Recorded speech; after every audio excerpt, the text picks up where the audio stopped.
Hello friends, मेरा नाम राजकुमार विश्वकर्मा है। आप देख रहे हैं हमारे यूट्यूब चैनल एग्रो स्टडीज़ में। फ्रेंड्स, आज की इस वीडियो में हम देखेंगे BSc agriculture first semester fundamental और एग्रोनॉमी के क्वेश्चन पेपर के बारे में बात करेंगे। ये हमारा क्वेश्चन पेपर 2022 यानी कि इस वर्ष का है, ठीक है, 2023 का है। तो वीडियो को बिना देरी के स्टार्ट करते हैं। ये हमारा क्वेश्चन पेपर 2 हावर्स का था, ठीक है, ध्यान दीजिएगा। तो वीडियो को स्टार्ट करते हैं। इसमें दिया गया सबसे पहले इसमें दिया गया, ध्यान दीजिएगा, प्रश्न नंबर 2 से हमारा दिए गए। जो हमारा प्रश्न नंबर 1 था हमारा, ठीक है, वो सबसे पहले ऑब्जेक्टिव आया था, जिसमें आप लोग का जो क्वेश्चन पेपर हुआ था, ठीक है, वो ओएमआर शीट में भराया गया था, ठीक है। तो इसमें आप लोग का क्वेश्चन नहीं दिया गया था, आप लोग ध्यान दीजिएगा, ठीक है, इस प्रश्न में। तो इसमें दिया गया सबसे पहले दूसरे प्रश्न से स्टार्ट करते हैं। इसमें दिया गया फसल खरपतवार प्रतियोगिता। देखिए, आमतौर पर देखेंगे जो फसलें हमारी होती है और खरपतवार होती है, इन दोनों के बीचों में प्रतियोगिता चलती है। किस किस चीज़ों के लिए चलती हैं? जैसे हमारे जल के लिए हो गया, ठीक है, पोषक तत्व के लिए हो गया, पोषण के लिए, ठीक है, इसके बाद भूमि के लिए, ठीक है, इसके बाद प्रकाश के लिए। तो इन सभी चीज़ों के लिए खरपतवार जो होते हैं फसलों से प्रतियोगिता करते हैं, और वो प्रतियोगिता में बहुत ही ज़्यादा माहिर होते हैं, इसलिए जो फसल की जो वृद्धि होती है उसे दबा देते हैं, ठीक है। तो ध्यान दीजिएगा। इसके बाद दिया गया खनिज पोषण, मिनरल न्यूट्रिशन। तो फसलों के लिए, ठीक है, कुछ खनिज पोषण की भी आवश्यकता होती है, ठीक है, जैसे जिंक हो गया, ठीक है, तांबा हो गया, ठीक है, कॉपर, निकिल हो गया। तो इनका भी मतलब फसलों में बहुत सारा रोल है, ठीक है। तो इसके बारे में लिखना था। इसके बाद नेक्स्ट दिया गया था, शायद सेकंड दफा, खरपतवार के प्राकृतिक शत्रु। देखिए, खरपतवार के प्राकृतिक शत्रु में देखा जाए तो सबसे पहले मानव आता है, ठीक है, ये प्राकृतिक में आता है। इसके बाद सूर्य।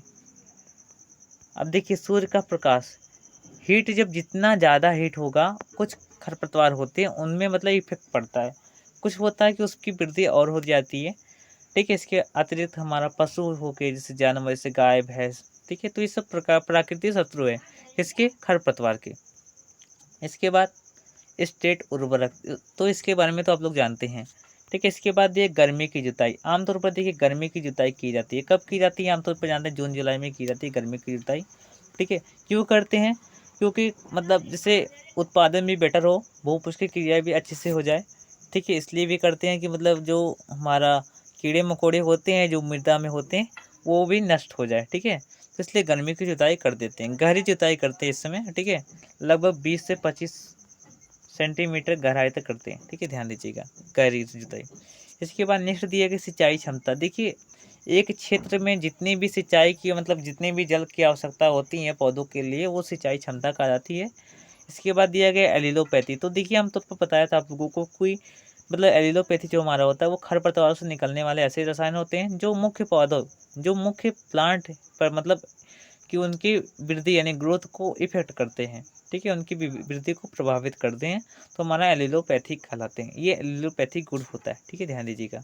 इसके बाद न्यूनतम भूपरिष्करण। देखिए, पौधों के लिए जितना भी आवश्यक हो भूपरिष्करण क्रिया उतना ही करें हम, तो उसे हम न्यूनतम भूपरिष्करण कहते हैं।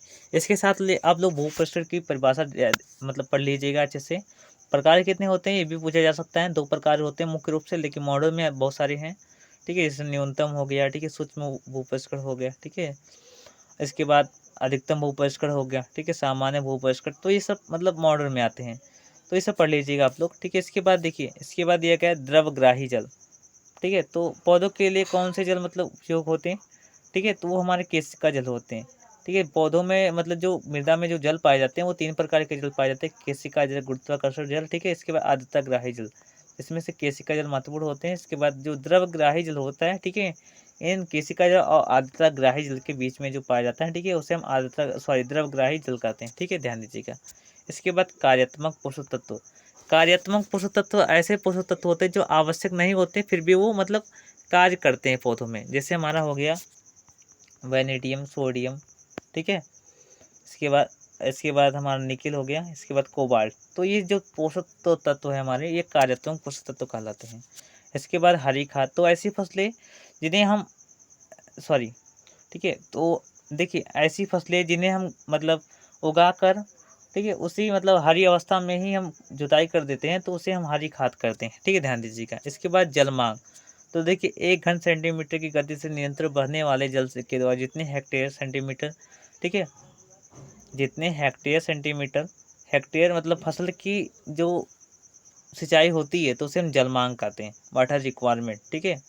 यानी कि 1 हेक्टेयर सेंटीमीटर जल द्वारा जितने हेक्टेयर, ठीक, जितने हेक्टेयर फसलों की सिंचाई होती है, ठीक है, तो उन्हें हम जलमांग कहते हैं।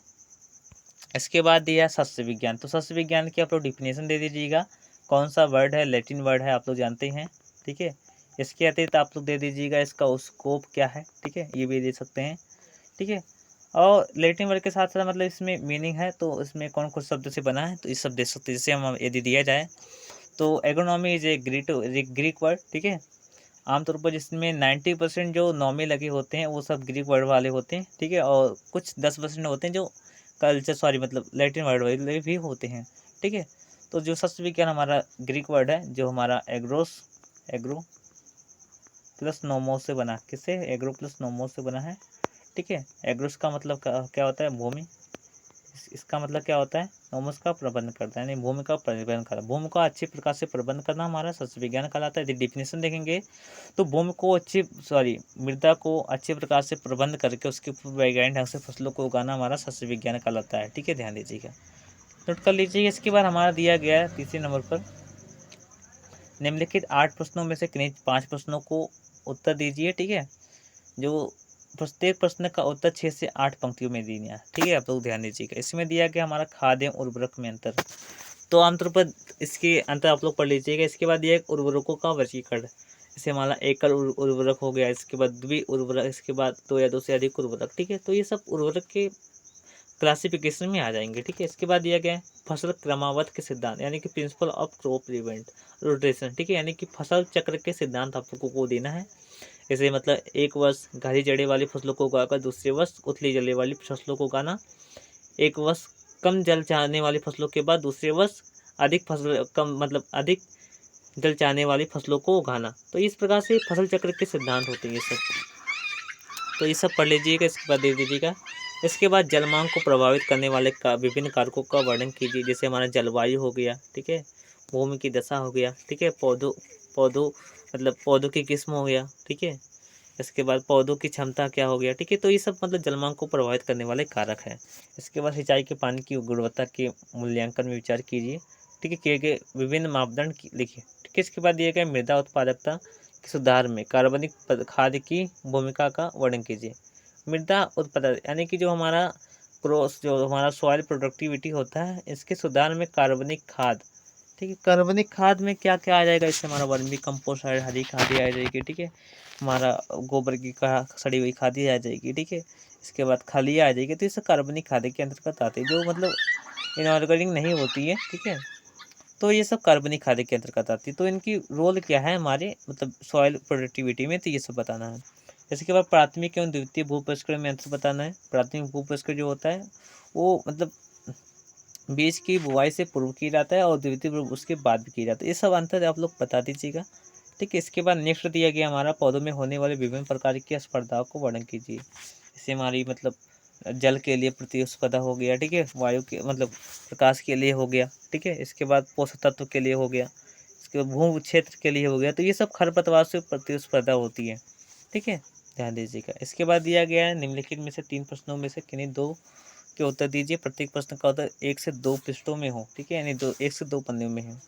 तो इसमें दिया गया हमारा जल निकास क्या है, वाटर ड्रेनेज क्या है, यानी कि जो फसलों की आवश्यक वृद्धि के लिए मृदा के अर्धोसतह एवं सतह से जो अतिरिक्त जल जो निकाला जाता है उसे हम जल निकास कहते हैं, यानी वाटर ड्रेनेज कहते हैं। जल निकास की विभिन्न विधियों का वर्णन कीजिए, ठीक है, तो ये सब दिया है। इसके बाद दिया गया अनिवार्यता को मापदंड दीजिए।